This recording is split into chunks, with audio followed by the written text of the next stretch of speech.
It's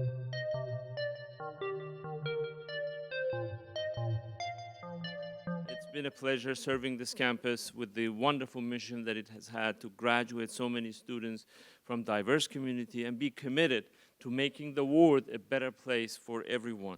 So we are really, sustainability is a point of pride for this campus. Now, you all know this, but let me repeat that just this year, Times Higher Education ranked us number 2, impact ranking, number 2 in US, and number 28 for work around sustainability development in the world. I mean, that's really remarkable. We are ranked number 1 for reducing inequalities. Now, would you please help me welcome the best mayor in Western and Eastern Hemisphere, IUPUI Jaguar, and mayor of the city of Indianapolis, Joe Hogsett.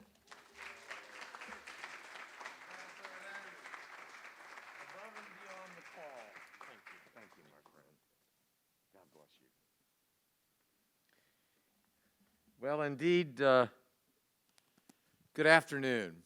Good afternoon. Chancellor, thank you for your kind introduction and your remarks. I want to share with all of you how proud I am to be with you today. And certainly I want to join all the speakers in congratulating IUPUI on this significant recognition. And as the mayor of the city of Indianapolis, I do hereby proudly proclaim February 17th, 2022 as IUPUI United Nations Sustainable Development Goals Day in the city of Indianapolis.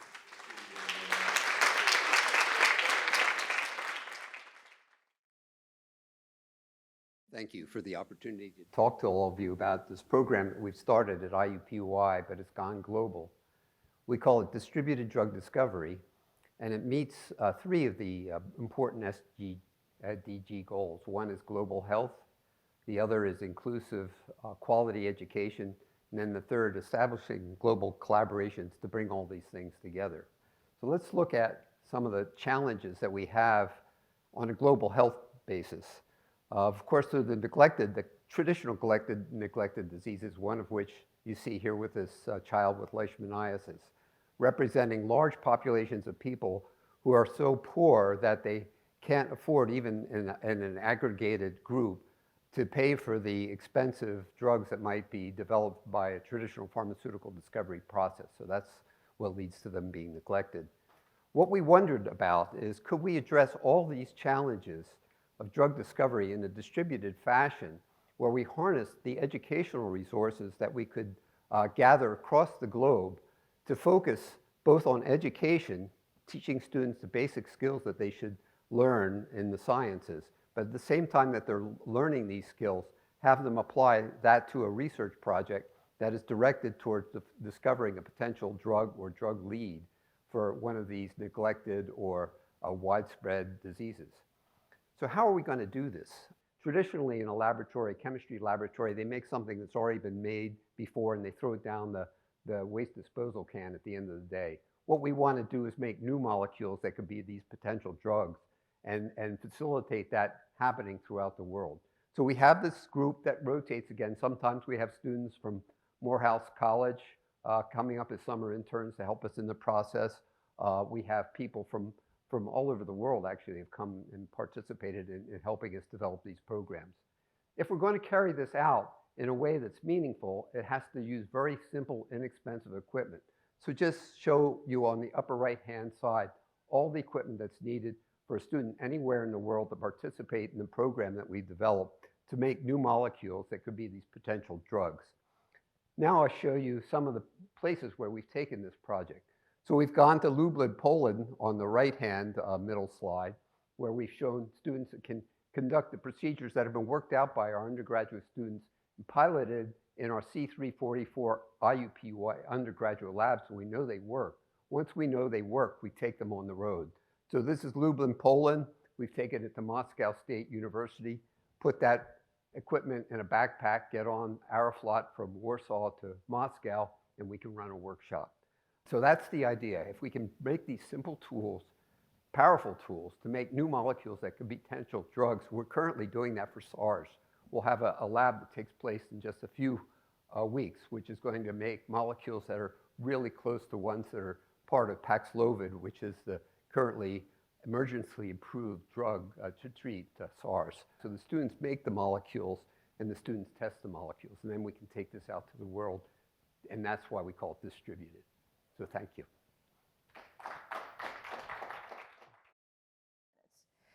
This is Janina Ramirez. She is a student in the School of Science studying environmental science. She came to us in 2019 as a freshman because she was really interested in habitats that support pollinators and are native and require less use of water and pesticide and herbicide.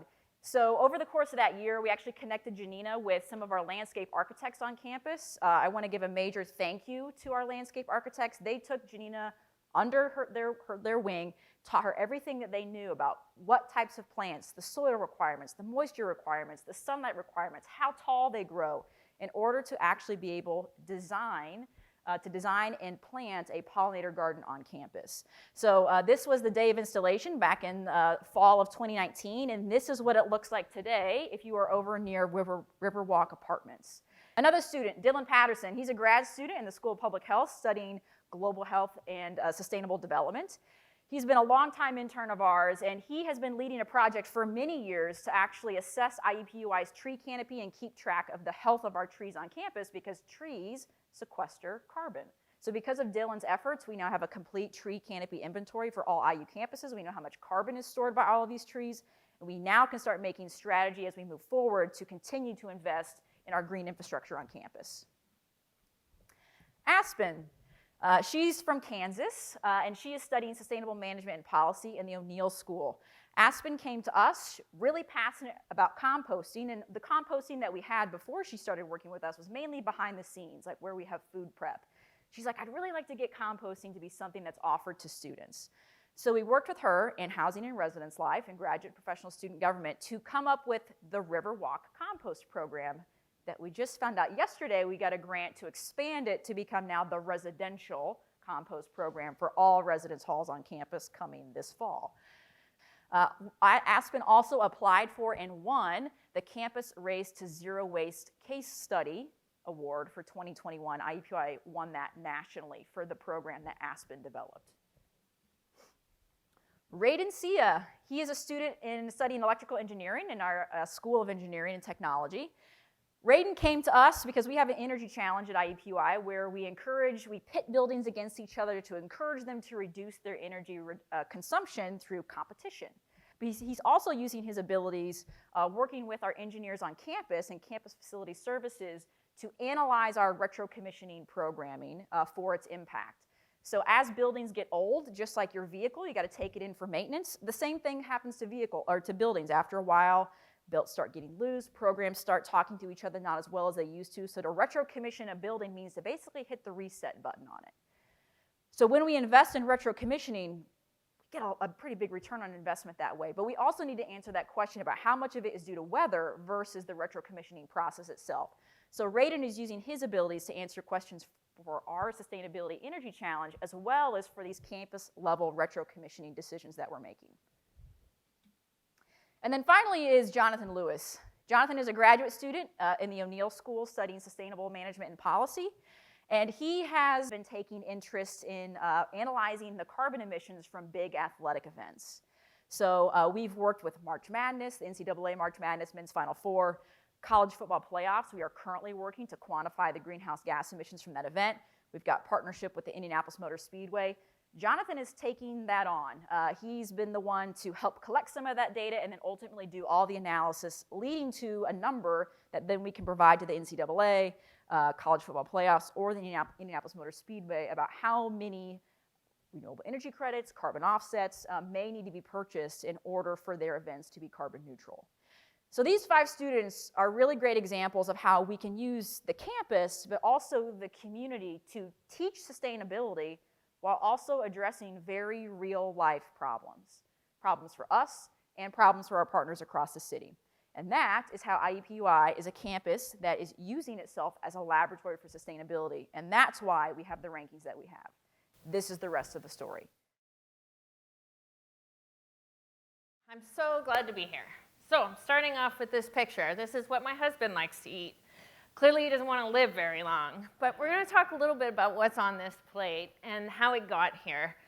So what you might see here, the most predominant food on this plate is corn. But those are vegetables. Vegetables are good for us, and actually vegetables don't produce themselves greenhouse gases.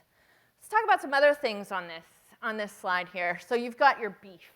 Beef is the worst, literally the worst, in terms of greenhouse gas emissions, in terms of how much water they require, in terms of how much land is cleared for them.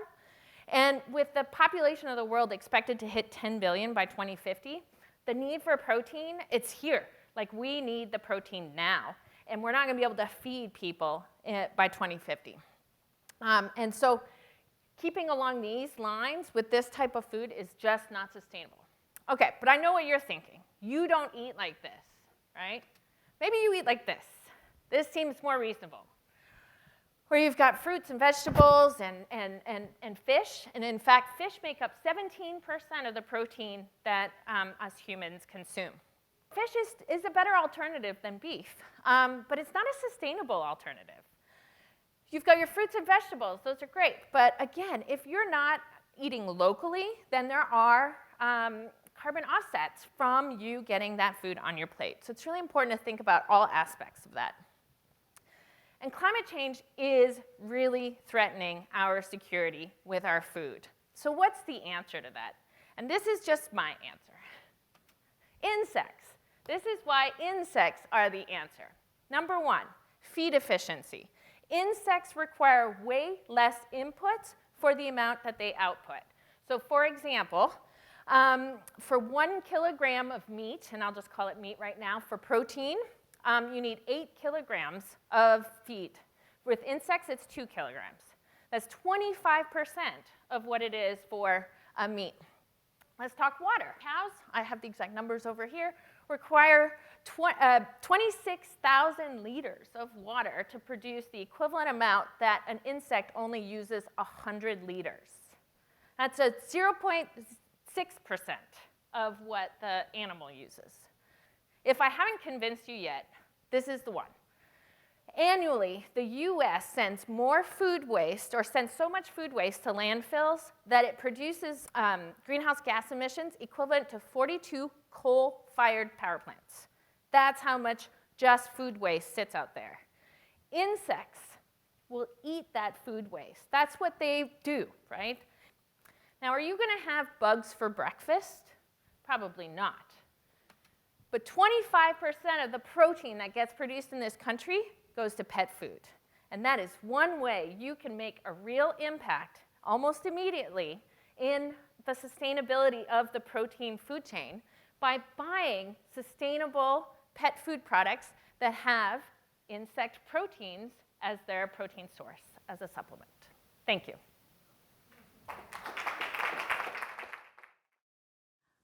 I'd like you to take to Hiroshima today.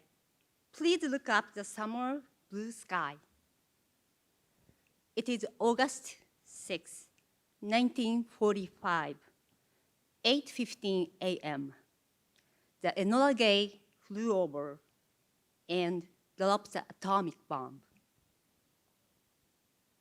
After 0.2 seconds in the hypocenter, the temperature of the surface of the Earth increased to 5,500 to 7,000 Fahrenheit. Many of people within 0.7 miles of the hypocenter died instantly. After 1.7 seconds, the shock wave broke the window glass, and the debris struck people at above the speed of sound.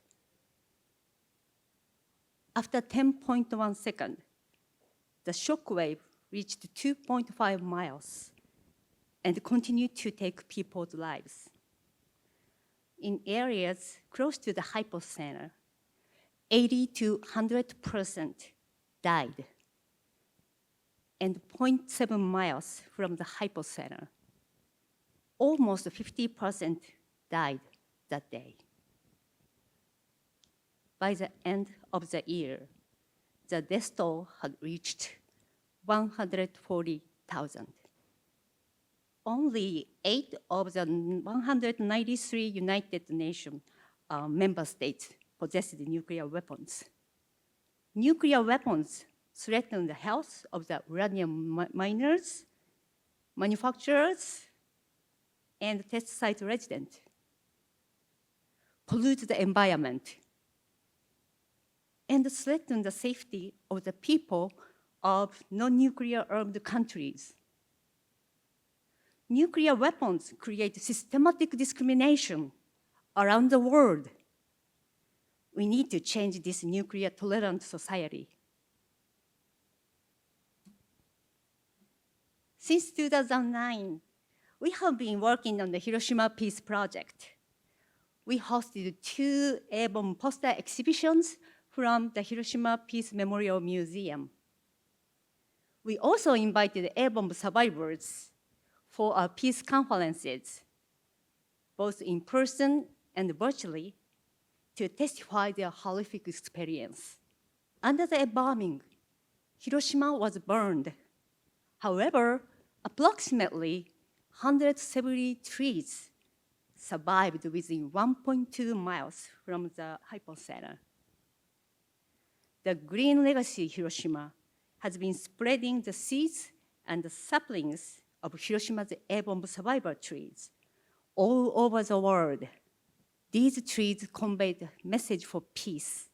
We received ginkgo tree saplings and planted at the Taylor Courtyard last spring for our IUPUI Green Legacy Project. We continue to spread the message for peace from Hiroshima to our community. We will receive more ginkgo tree seeds from Hiroshima, sprout at the IUPUI greenhouse, and send the saplings to our community partners for next 2 to 3 years. Which path do you choose? A world that walks the tightrope with nuclear weapons, or one without them? The choice is ours. And my title is How to Fix Almost Everything. I know this is ambitious, and I know this may seem to demean other things, and I don't mean to do that, but there are root causes for certain things, and energy is one of them. When you eat food, it provides energy for your body to work and do the things you want. If you don't eat, you die. So we have to eat. Many of us think of eating as a pleasurable experience, and we're fortunate to do that, but some people live a subsistence life, and they don't get anything other than carbohydrates, proteins, fats, and micronutrients. So if we boil all those things down, if we think about our food choices, there are often things we can do that make a huge impact on the world. One of those is to eat less processed foods. The other one is to eat lower on the food chain. There's a great multiplier in the resources that go into things that eat grains and then become meat. So because of these reasons, for the last 32 years, I've been a vegan. I'm not the kind of vegan where they are rail thin and you think, why would I ever do that? You can tell that I keep myself pretty ample with a vegan diet. So all of these things rely on energy. To do anything as a human or as an enterprise or a school or a university, we're all using energy. So how do we make energy more clean and sustainable? Efficiency can only get you so far. So we need to work towards a point where we have energy sources that are sustainable, clean, free, cheap, scalable, available to everybody. And that means the sunlight.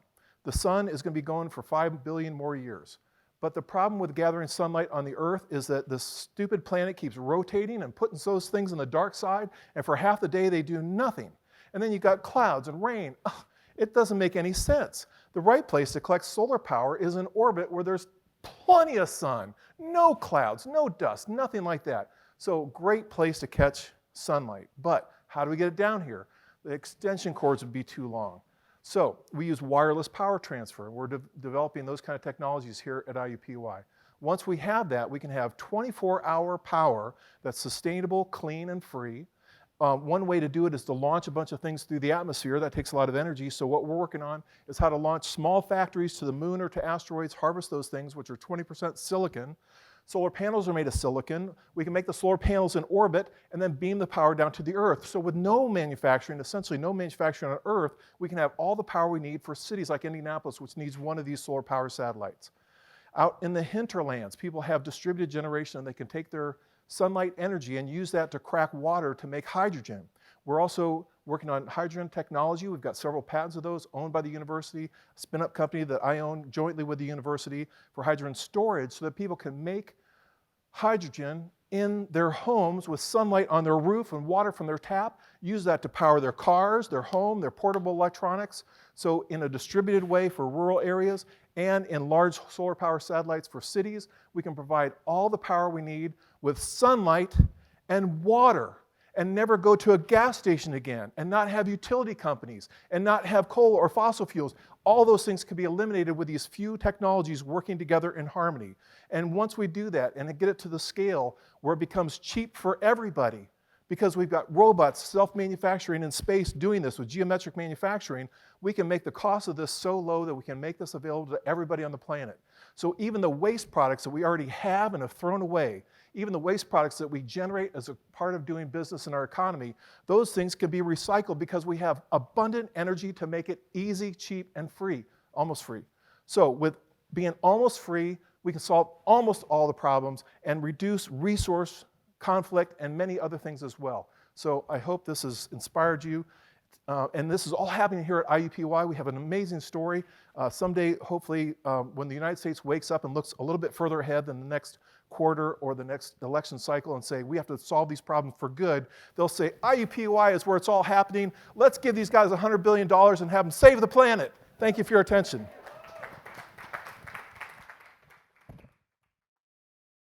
We have launched over the years a commitment to engagement, to schools, to industry, to health issues, to education in ways that only an urban-serving university can do.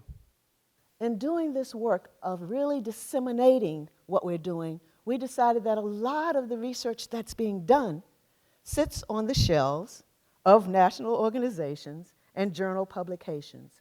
So we came up with this other format, dissemination in a way that serves the public good so that the public can really benefit from it. Not only locally, not just nationally, but internationally. And almost every presentation that occurred today spoke about something that was involving community relationships. And that's the critical reason why we're doing this work. Community engaged and community-based participatory research shifts the power relationship from being one that focuses only on our research to one that really does call for a collaborative work, one that really raises the questions and issues that involve our community partners, again, here, nationally and internationally, and then really says, how do we affect change, not only in the policies that we come up with, not only in the research that sits in our journals, but really gets disseminated in a larger way with far more partners and in ways that can make a difference. I've shared with you a cover of this very same cover that really does speak to it. Our Office of Community Engagement focuses on this work, and how we can continue to do it will be dependent upon the commitment that this campus makes with its community partners to affect change in the long run. Polling shows that a vast majority of Americans believe that housing is indeed a human right, and that the government, which is we the people after all, the government is what needs to guarantee that human right for all. We agree as a people that the bare minimum a society should provide is a safe and secure roof over everyone's head. So that's the good news. The bad news is we don't practice what we preach. Just every single day when we go into eviction court, we see that, unfortunately, in real stark human terms. Earlier today, I was in an eviction court on the east side of Indianapolis and sat with William. William had worked hard all of his life, always took care of himself and his family, but he got sick, and he missed work, and then he had to have surgery, and he missed more work. And he was in court because he's living out of his car. A few weeks earlier, Jasmine came into court. Jasmine came into court straight from the hospital with her 11-day-old infant daughter. Infant daughter, both of them out of a difficult birth, a difficult pregnancy, but they had to come to court because their landlord was putting them out too. They had no place to go. 6 million people in this nation right now are behind on their rent and therefore facing eviction. Here in Indiana, we have 93,000 households who are behind on their rent and facing eviction. That's more than the population of South Bend. And why is that happening? Really, at a core level, and I know Allison's going to address this too, at a core level is because these folks are all low income enough to qualify for a housing subsidy, but we don't provide it to them. And so what they're forced to do is to try to get in the private market, which is run by, for the most part, for-profit corporate landlords who don't have a lot of sympathy when they fall behind on their rent and when they get sick and a car breaks down, et cetera. And then they come to court. And I got to say, these landlords aren't beasts. They're not animals. They'll say, "Man, I'm really sorry this is happening, but it's kind of not my responsibility." And in fact, they're right. If this is a human right, it's not a for-profit corporation's responsibility to guarantee it. It's my responsibility. It's your responsibility. It's ours. And we're failing.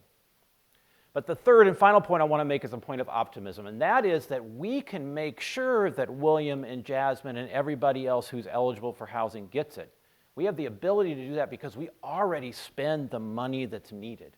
We spend money as a government, as a people, on housing. We just spend it on behalf of the people who need it the least. During the pandemic, we gave $500 billion in tax breaks to corporate landlords. Our biggest housing investment as a nation is in the mortgage interest tax deduction.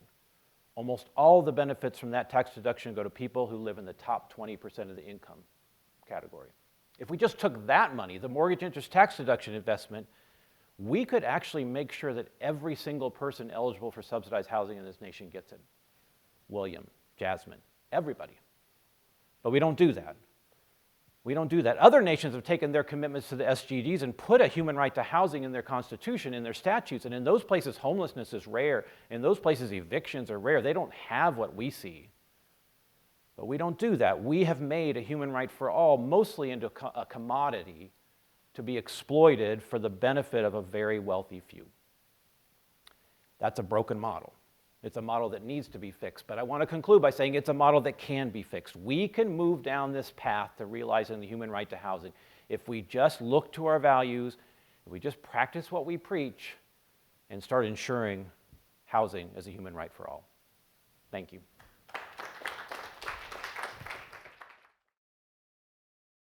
This is such an important representation of the campus's commitment to the SDGs. You know, we talk a lot about it, but we're obviously not just talking, we're walking. We are truly walking the walk here at IUPUI, and it's just a sincere pleasure to have a chance to listen to all of your contributions.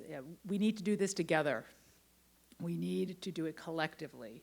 We need to socially, politically, economically, intellectually sort of gang up and come up with solutions to these truly challenging problems that we face. But together, we can face them, and we will get through them. Thank you so much for coming, and thank you so much for sharing how you and how IUPUI is committing to making the world a better place. Thank you so very much.